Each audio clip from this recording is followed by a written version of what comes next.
call Marco versus Sanji one-sided really doesn't do justice to the difference in power and abilities between these two characters.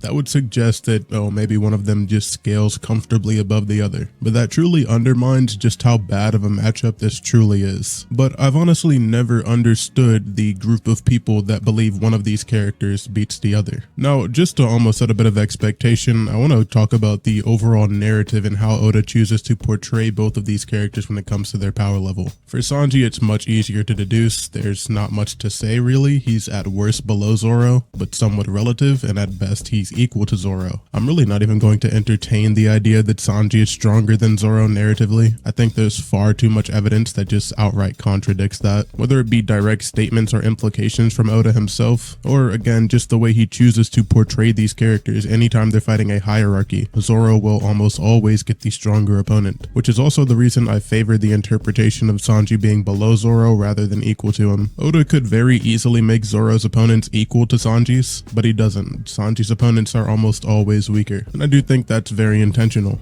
and especially when you have Zoro fighting on the rooftop versus Sanji doing side quest against Black Maria, it becomes pretty clear in my personal opinion that Zoro is portrayed on a higher level. Even when you have situations where they're both going against the same person like Nesjiro. Nesjiro pretty evidently sees Zoro as a genuine threat. There's black lightning around them and they're both thrown away equally after this clash, versus Sanji just blocking an attack that wasn't aimed at him and admittedly doing damage but only to a person who is off guard and then getting blitzed and bitten right after. I won't say there's leagues between them, but I think it's pretty clear one is above the other. And so for me, where that puts Sanji is on a more broad scale, somewhere between second commanders like Queen, yet somewhat below someone like Zoro, who I believe himself is at least above the standard Yonko first commanders like Big Mom's and Kaido's, that being King and Katakuri. And so because I think that Zoro is above that level, I think that it's fair to say that Sanji is around that level. But again, that's just how I believe he is portrayed by Oda. As for Marco, I imagine people still see him around the first commander level just because that's what his title is, but his portrayal is anything but. First off, when looking at Whitebeard's crew, you could genuinely make a good argument as to any of these three being a first commander, or around the first commander level. Ace was able to make Whitebeard get serious and even damaged him. He was also a pretty big threat to Blackbeard and could even clash with an admiral while being in Sea Prism handcuffs for several days up until this point. Jozu is implied to be more durable than Whitebeard, having unparalleled toughness and being the hardest member of the Whitebeard pirates. He was able to damage Kuzan, granted he was off guard, and in their introduction, Jozu and Marco do somewhat parallel each other. Vista is vaguely compared to Mihawk, at least in terms of skill. Vista as a swordsman actually holds the title that Zoro only gets after Wano, which makes me believe that this is not a title contingent on skill but rather strength, because Zoro didn't get more skilled in Wano, he just got better haki. So if you were to take the swordsman title seriously, you could argue that Vista is at the very least stronger than Rooftop Zoro before he gets advanced Conqueror's haki, but he also has the feat of matching Marco's speed when he goes to attack Akainu. This Marco was fatigued and had been in Sea Prism handcuffs for a period of time, so he's not at his full speed, but it's at least worth mentioning. And despite all three of these characters, again, being characters I think you could argue to be on the first commander level, Marco is still the strongest of them. Beyond that, his entire role in Marineford was just fighting off the admirals. He fights Kizaru on screen and also for a period of time off screen, and when we cut back to them, both of them are relatively clean, meaning they had to be fighting each other without really either of them getting the edge over the other. And on top of all that, he's just flat out stated to have fought on par with the admirals. People will argue that the admirals held back, but I don't really think you can prove this beyond AoE or area of attack. Nothing actually supports them holding back in the case of attack potency, especially when talking about Kizaru, because he doesn't really have any major AoE in comparison to Akainu and Kuzan. But even in comparison to that, Marco himself doesn't use any named attacks or any of his Devil Fruit abilities offensively, which we know he can do. So not only is Marco himself holding back, but he unironically has a better argument for having been holding back in terms of actual attack potency than the admirals themselves. Despite this, however, Oda clearly depicts him on the level of at least the initial admirals. Mind you, narratively, in reference to Yonko commanders, Green Bull states it would be seen as shameful for an admiral to have not just one, but a few commanders like King and Queen get the best of him.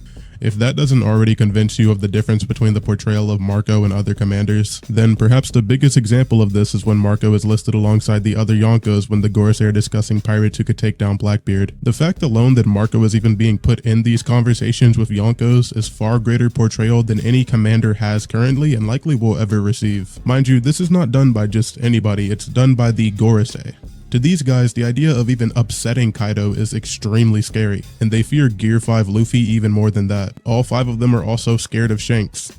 So them specifically listing Marco among these individuals is incredibly telling. But moving on from just the narrative of these two characters and discussing their actual scaling, they are very strangely easy to compare. For one, they both fight Queen. Sanji struggles pretty heavily with Queen up until his awakening and gaining blue flames, while Marco never really at any point struggled fighting Queen. He in fact fights both King and Queen for a longer period of time than Sanji did, and Oda deliberately explains that Marco ran out of stamina rather than simply saying being defeated by them. Every time their fight is shown on screen, Marco is at the advantage. He simply runs out of stamina due to protecting and healing the Alliance. Mind you, even on top of that, Marco when he even arrives on Wano states that he is already exhausted. This is prior to him fighting anybody. So everything that Marco does during Wano is while he was already fatigued. Again, another way you can compare these characters is that people like to make the argument that Sanji is faster than Marco because Queen was able to perceive Marco's attack but not Sanji. The problem with this is that it just ignores the context of both of these panels. Marco in this panel attacks Queen head on, and what Queen perceives is a glimpse of Marco's claw. He doesn't even actually perceive Marco's movements. A pretty descriptive example, but this is like turning your head and seeing a car before it literally slams into you. You're just perceiving it last minute, which sure at face value still makes Sanji faster, but these are two different situations. Sanji doesn't attack Queen head on. He deliberately avoids Queen's line of sight, and then he goes to the roof above him and attacks him from above. Marco isn't trying to avoid Queen's line of sight here.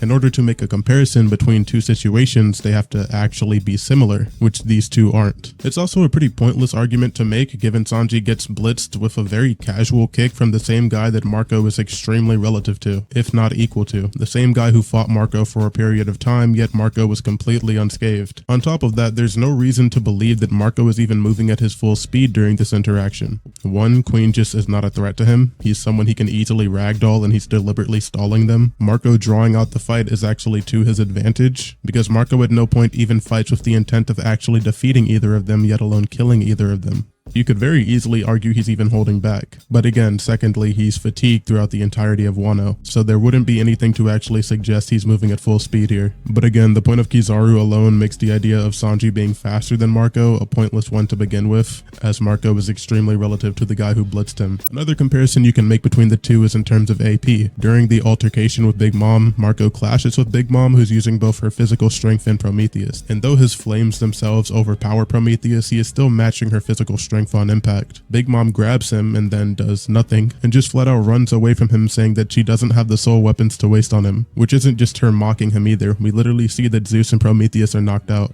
and she later has to actually recharge them just from this very brief interaction with Marco. So she's just being completely honest here. Marco is not her main objective and she doesn't want to waste her soul weapons here. This makes two things very clear. One, Big Mom feels that she needs her soul weapons for Marco. If she didn't, this statement wouldn't make any sense, because then she just wouldn't need any of her soul weapons to begin with, so she wouldn't have to waste them on him. So without her soul weapons, Marco should be above Big Mom, even though she has Haki and even Conqueror's Coding. She didn't use Conqueror's Coding against Law and Kid because she was just flat out cocky and not taking them serious. But not only does she show respect for Marco, saying that it's unbecoming of him to even align himself with the supernovas, but the fact alone that she runs away from Marco implies that she's not being overly confident, and she actually does see him as a threat to be taken seriously. But the second thing it makes clear is that even with her soul weapons, Marco is not an easy fight, and it would take a lot out of her and her soul weapons to defeat him. Scaling Marco to this version of Big Mom is a bit overkill for the point I'm trying to make here, which is that Marco is just clearly above base Big Mom when she's not using her soul weapons and not using Haki but just physical strength, as all of this implies that she needs more than that for Marco. And Big Mom with just physical strength was able to two-shot Zoan form Queen. This is the guy that Sanji needed 10 consecutive attacks against to defeat, and that was only after everything Queen already withstood up until that point in Wano. Personally, I like to make the argument that Zoan Queen, the one that Big Mom defeated, is more durable than Hybrid Queen, the one that Sanji defeated. The way I look at Zoans is that their Zoan form is just a full-fledged version of whatever they are,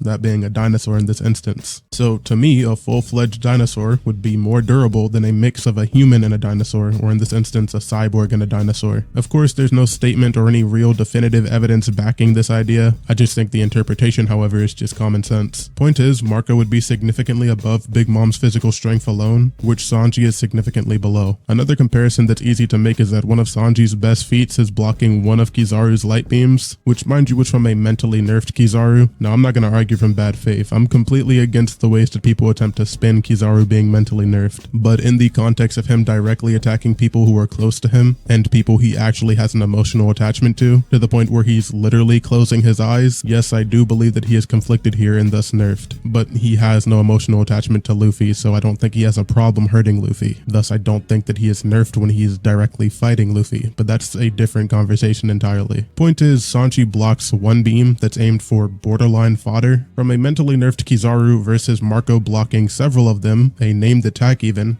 aimed at a Yonko. And these are just the ways that you can directly compare them. This still isn't even Marco's best AP feat, which comes from Wano when he blatantly makes flames on King bleed. Not only is this something that Zoro himself never was able to do, but even in Egghead it's still implied that Zoro can't damage a Seraphim when they have their flames on. Now you may say, well, this means that Marco has better AP than most characters in the verse. Yes, that's why scaling him to Big Mom is not an anti-feat for Big Mom. It doesn't make her any weaker. Marco is literally just that strong. Now, to address the argument that I'm sure a lot of people are going to use, arguing that King's durability was retconned after the chapter of Zoro and Sanji attacking King and Queen because Zoro was also shown to make him bleed. The difference between these two scenes is that it's stated directly after this that they weren't damaged, and the entire narrative of Zoro's fight with King is that he can't damage him with his flame on. And that continues to be the narrative even in Egghead. Now, my main problem with this argument is that King and Queen are seen as a parallel in the aspect that they're both meant to be incredibly durable. I believe that whenever Oda decided that one of them would be extremely durable, the other would have that exact same property, because they are seen as a pair. I'm well aware that assuming something like this is pretty iffy reasoning, but assuming something to be a retcon is also iffy reasoning. But the reason I bring up them being a pair in this manner is because we see this exact same thing happen with Chopper against Queen. Chopper attacks Queen and Queen is even shown to be bleeding, but despite this, Chopper states later that he can't damage Queen and Queen somewhat affirms this. The same thing follows. Even though Sanji makes Queen bleed, it's very clear that he's not doing any real damage. And in this example, again, it's made very clear that Zoro and Sanji flat out didn't do any damage. But again, initially this begins with Queen and Chopper, and since it's the same pattern that's being repeated, they're shown bleeding or damaged, but then it's deliberately stated or blatantly implied that in reality they weren't. It's literally just a fake out from Oda. And again, that comes all the way back from Queen versus Chopper. So this has been the intention from Oda since before the chapter where people are claiming that this was retconned. There is little backing behind this idea of it being a retcon beyond personal feelings. And it's again also why the argument of mentioning Zoro making Queen bleed is irrelevant.